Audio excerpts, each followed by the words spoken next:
Ah, la fête d'Halloween. Cette fête se propage tous les ans, c'est un peu normal.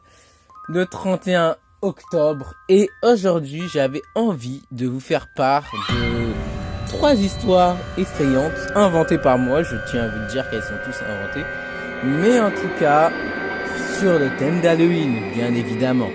Cette fois, chaque personnage sera représenté par des sprites que j'aurai créés avec des applications. Et du coup, c'est avec eux que je ferai cette vidéo. Ils ne parleront pas, mais ce sera un peu avec eux que je vais m'étaler sur l'histoire que je vais vous raconter. Première histoire, le corbeau fou. Dans une petite maison, Eustache et Muriel vivaient tranquillement. Mais un jour, un corbeau est arrivé et leur a demandé: est-ce que vous pouvez me donner votre frigo? Eustache et Muriel ne comprit pas ce qu'il avait vraiment demandé. Alors ils sont allés dans la cuisine, ils ont débranché leur frigo et ont dit: c'est ça que tu veux? Le corbeau a dit oui, puis ils ont dit: du balai, sale corbeau. Ils l'ont mis à la porte. Le corbeau était très énervé que Eustache et Muriel ne les aient pas donné le frigo. Le lendemain, il tapa encore une fois à la porte. Est-ce que vous pouvez me donner votre frigo? Ils ont encore dit non. Ensuite, Eustache et Muriel commençaient à avoir un peu peur. Alors ils se sont dit: pourquoi veut-il ce frigo? Ce frigo qui n'a rien de spécial. Et ils ont ouvert le frigo, il n'y avait rien à l'intérieur. Ils l'ont refermé. Alors, ils ont dit au corbeau: pourquoi veux-tu ce frigo, mon cher petit corbeau?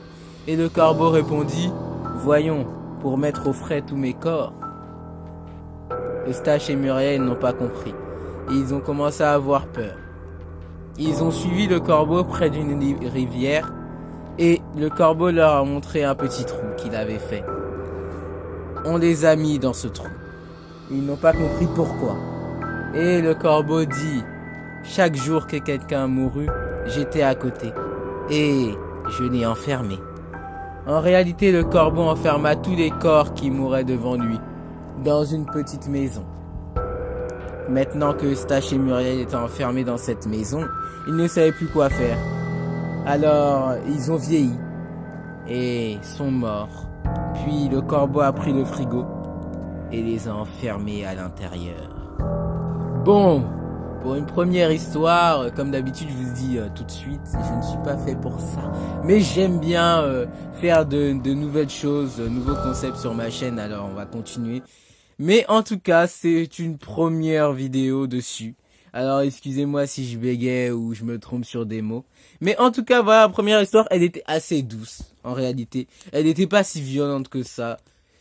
Et on passe déjà à la deuxième histoire. Je ne dirais pas qu'elle est un peu plus violente. Toutes les histoires seront douces. Enfin, si pour vous, ça l'est. Deuxième histoire. L'encre rouge. Esteban possédait un stylo particulier, car ce stylo avait été envoyé de sa grand-mère Ramadas.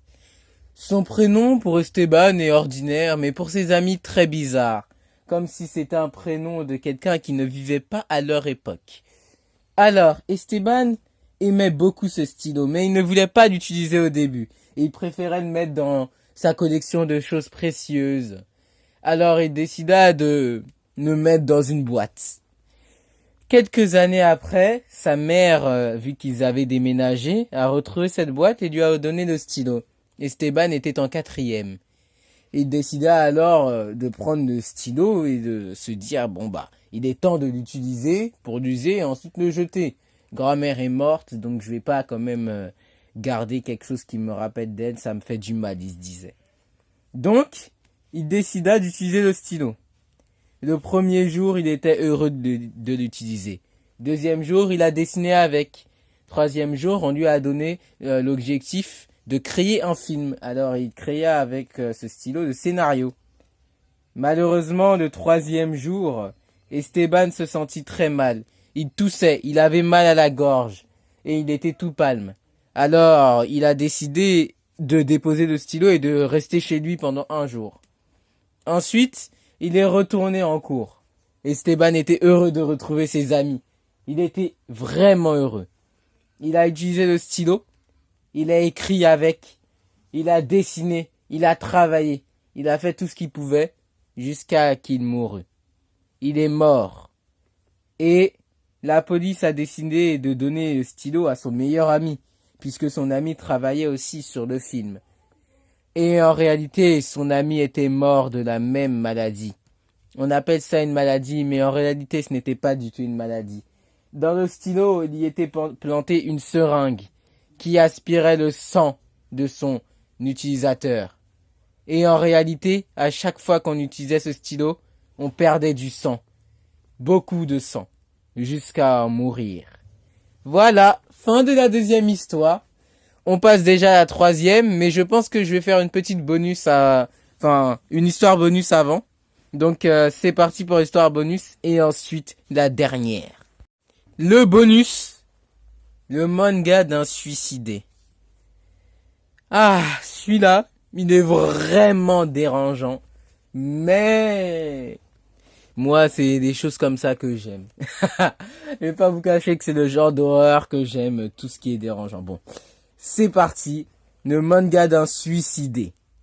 Alors, cette histoire, je vais pas m'attarder à répéter des choses. Harry possédait assez d'argent pour s'acheter un manga qu'il voulait. Il avait beaucoup d'argent pour s'acheter d'autres choses aussi. Il a décidé d'acheter le manga de quelqu'un qui était mort une semaine après sa publication parce que il respectait le mangaka. Il respectait les mangas. Il respectait tout ce qui était de mythologie japonaise ou de création japonaise. Alors, il a décidé d'acheter ce manga.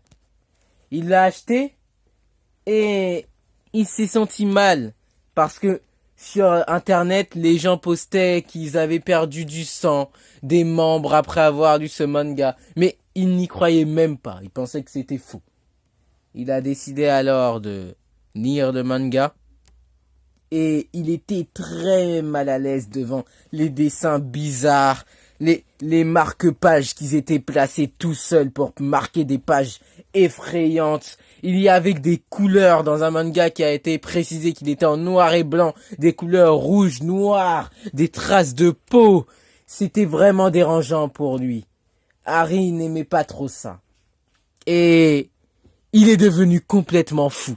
Il s'est coupé une oreille le premier jour, ensuite un doigt de pied, ensuite une main, et il a tout déposé autour de ce manga. Il a mis tout son sang dans le manga, et il est mort comme ça. Fin de la fin du bonus, désolé. On passe déjà à la troisième histoire et la dernière. Je pense que c'est peut-être celle que je préfère le moins. Mais en tout cas, c'est parti. Troisième et dernière histoire. Le rire est contagieux, on le sait tous. Voici la dernière histoire, et je pense que je la préfère en fait. Troisième histoire, le théâtre du rire. Mathieu possédait son propre théâtre, sa propre salle, mais pas pour toujours. Il la possédait pour faire son spectacle, car c'était un spectacle de talent. Et Mathieu lui est arrivé, en fait, plusieurs fois de rire tout seul. Il riait. Mais il ne savait pas que ce jour-là, ça allait se passer comme ça. Le tour de Mathieu, il s'est passé quelque chose de bizarre. Les gens n'ont pas ri à son tour de magie. Ils n'ont pas ri à son tour de clown, en fait. Il faisait un peu de clown sur scène. Ils n'ont pas ri. Et il était triste. Vraiment triste. Alors il décida de rire lui-même. Il a rigolé. Rigolé. Et les gens faisaient une tête de peur. Ils disaient au secours, arrêtez-le. Ils disaient tout ça, oh pauvre enfant, des choses comme ça. Mathieu a vieilli sur scène. Il a perdu tout. Son sang, tout. Sa moustache. Il est mort sur scène. Les gens n'ont pas compris. Ils se sont dit c'est bizarre. Ils ont découvert que de la magie noire avait été faite sur cette scène. Et tous ceux qui riaient sur cette scène perdaient de leur vie. Ils vieillissaient seuls.